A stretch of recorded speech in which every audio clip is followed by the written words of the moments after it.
ମୁଁ ଏବେ ଯାଉଛି ନିଅର ପ୍ରସାଦ ସେବା ସମବାୟ ସମିତିକୁ। ସମବାୟ ସମିତି କିଭଳି କ୍ଷୀର କ୍ରୟ କରୁଛନ୍ତି ଏବଂ ଚାଷୀମାନଙ୍କର କିଭଳି କ୍ଷୀର ଦେଉଛନ୍ତି, ପଇସା କେମିତି ନେଉଛନ୍ତି ସେଟା ଆପଣ ପରିଚୟଟା ଟିକେ ଦେବେ। ବାପସ କୁମାର ସେନାପତି। କ'ଣ କରୁଛନ୍ତି ଆପଣ ଏଠି? କ୍ଷୀର କଲେକ୍ସନ୍ ଚାଲିଛି ସକାଳୁ। ଆପଣ କ'ଣ ସମବାୟ ସମିତିରେ ସର୍ଭିସ୍ କରିଛନ୍ତି? ଆଜ୍ଞା। କ'ଣ ଅଛନ୍ତି? Tax secretary. ଆଚ୍ଛା ଆଚ୍ଛା। ଏଠି କ୍ଷୀର କ'ଣ ଏଠି ହେଉଛି କ୍ଷୀର କଲେକ୍ସନ୍ ଚାଲିଛି ଆଉ। ଓହୋ। ଆପଣ କିଏ? ଆପଣ କ'ଣ ଚାଷୀ? ଆଜ୍ଞା ଚାଷୀ। ଚାଷୀ କ'ଣ କ୍ଷୀର ଆସି କେତେ ଦେଉଛନ୍ତି? କ୍ଷୀର 2 ଲିଟର, କୋଉଦିନ 3 ଲିଟର, କୋଉଦିନ 4 ଲିଟର, ଏମିତି ଆଜ୍ଞା ଦିଆ ଚାଲିଛି। ଠିକ୍ ଠାକ୍ ଚାଲିଛି? ଠିକ୍ ଠାକ୍ ଚାଲିଛି। ଆଚ୍ଛା ତାପସ ବାବୁ, ଆପଣ ଏଠି କ୍ଷୀର କେତେ ଭଳିଆ କଲେକ୍ସନ୍ କରୁଛନ୍ତି? 30 ଲିଟର। ଆଚ୍ଛା କେବେଠୁ ଚାଲିଲାଣି? 17/11/2000। ଆଚ୍ଛା ଆଚ୍ଛା। ଠିକ୍ ଠାକ୍ ଚାଷୀ ଉପକୃତ ହେଉଛନ୍ତି ନାଇଁ କି? ଆଜ୍ଞା। ପଇସା ପତ୍ର କେମିତି ପାଉଛନ୍ତି ଚାଷୀ? 10 ଦିନିଆ ପେମେଣ୍ଟ। 10 ଦିନିଆ ଏଗ୍ରିମେଣ୍ଟ। ଅସୁବିଧା ନାହିଁ ଚାଷୀଙ୍କର। ଆଉ ଧନ୍ୟବାଦ। ଆଉ କ୍ଷୀର ଏଇନା କେତେ ଯାଉଛି ପର ଡେ? 30 ଲିଟର। 60। ଆଚ୍ଛା ଆପଣ ଖୁସି? ଆଜ୍ଞା। ଆଜ୍ଞା ଆପଣଙ୍କ ନାଁ? ଭଗବାନ ନାଟିଆ। ଭବାନ ନାଟିଆ। ଘର? ନିତାନପୁର। ଆଜ୍ଞା।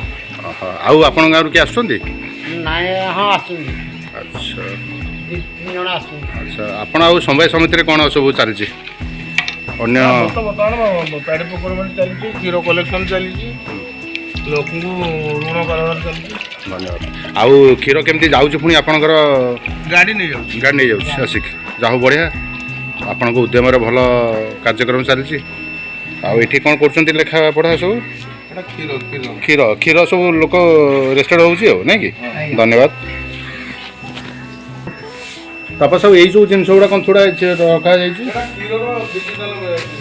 ଆଚ୍ଛା ଏଠି କ'ଣ ହେଉଛି ଏଇ ଇଏରେ? ପଇସା କେତେ ଲିଟର ଧରୁଛି, କେତେ ପଇସା ଆସୁଛି, କାହାର କେତେ। ଆଚ୍ଛା ଆଚ୍ଛା ଆଚ୍ଛା। ଏସବୁ ଜିନିଷ କ'ଣ ଆପଣ ସୋସାଇଟି ମାଧ୍ୟମରେ ଜିନିଷ ମିଳିଛି? ଆପଣ କୁଆଡ଼େ ଆସିଲେ? କ୍ଷୀର ଏଇଠି କ'ଣ ସୋସାଇଟିରେ କ୍ଷୀର ଦେଉଛନ୍ତି? ଆପଣ କ'ଣ ଗାଈ ରଖିଛନ୍ତି ନା ଦେଶୀ ନା ଦର୍ଶୀ ରଖିଛନ୍ତି? ଦର୍ଶୀ ରଖିଛନ୍ତି। କେତୋଟି ରଖିଛନ୍ତି ଦର୍ଶୀ? 2ଟା। କେତେ କ୍ଷୀର ହେଉଛି ଆପଣଙ୍କର? 20 ଲିଟର ହେଉଛି।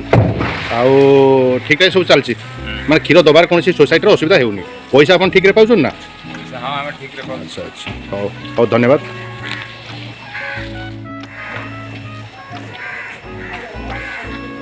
ମୋର ଚେକ୍ କରିଦିଅ କ୍ଷୀରଟା। ଭାଇ ଆପଣଙ୍କ ପରିଚୟଟା ଟିକେ ଦେବେ କି? ନାଁଟା? ଦେବେନ୍ଦ୍ର ଦାସ। ଦେବେନ୍ଦ୍ର ଦାସ। ଘର? ନିହାଲ ପ୍ରସାଦ। ଘର। ଏଠି କ'ଣ କରୁଛନ୍ତି ଆପଣ? ଟ୍ୟାକ୍ସରେ କ୍ଷୀର ଟେଷ୍ଟ ହେଉଛି। ଆପଣ ଏଠି କ'ଣ କରୁଛନ୍ତି? ଆପଣଙ୍କ ପରିଚୟ ଏଠି କ'ଣ? ଏଠିକାର କ'ଣ? ପିଅନ ଅଛନ୍ତି। ଏଇଟା କ'ଣ କେମିତି କରୁଛନ୍ତି ଟିକେ ଦେଖେଇବେ ଆମକୁ, ବୁଝେଇଦେବେ, ଚାଷୀଙ୍କୁ ଟିକେ ବୁଝେଇଦେବେ ଏଇଟା କ'ଣ କେମିତି ହେଉଛି, ଏ ସିଷ୍ଟମ୍ଟା କ'ଣ? କ୍ଷୀରଟା? ହଁ କ୍ଷୀର ଏଠି ଯେଉଁ ରେଟ୍ଟା ବାହାର କରିଦେଉଛି, ପାଣିଟା ବି ବାହାର କରିଦେଉଛି। ଆଚ୍ଛା ଆଚ୍ଛା ଆଚ୍ଛା। ଧନ୍ୟବାଦ। ଏଇଠି ଘିଅ ପଏଣ୍ଟ ଫ୍ଲାଟ୍ଟା ବାହାରିଲା 7.2। ଆଚ୍ଛା। SNF 8.5। ଆଚ୍ଛା। ରେଟ୍ଟା ହେଉଛି 47 ଟଙ୍କା 99 ପଇସା। ଆଚ୍ଛା। ୱାଟର ଲେବୁଲ୍ଟା ହେଉଛି 4%। ଆଚ୍ଛା ଆଚ୍ଛା। ତାହେଲେ ଏଠି କିଛି ଦଲାଲିଗିରି କିଛି ମଝିରେ କିଛି ମାନେ ମିଛ କିଛି ରହିବନି ଚାଷୀଙ୍କ ପାଇଁ ନାଇଁ କି? ଏଇଟା ମାନେ ସତ ଜିନିଷ, ଚାଷୀ ଖୁସି ଆଉ ନାଇଁ କି? ବଢ଼ିଆ ଜିନିଷ ଆଉ କ'ଣ? ତାଙ୍କ ଆଗରେ ସାଙ୍ଗେ ସାଙ୍ଗେ ଦେଖେଇ ଲୋକଙ୍କ ଆଖି ଆଗରେ, ଯାହା ଚାଷୀଙ୍କ ଆଖି ଆଗରେ ଆପଣ ଦେଖେଇ ଦେଲେ ଆଉ।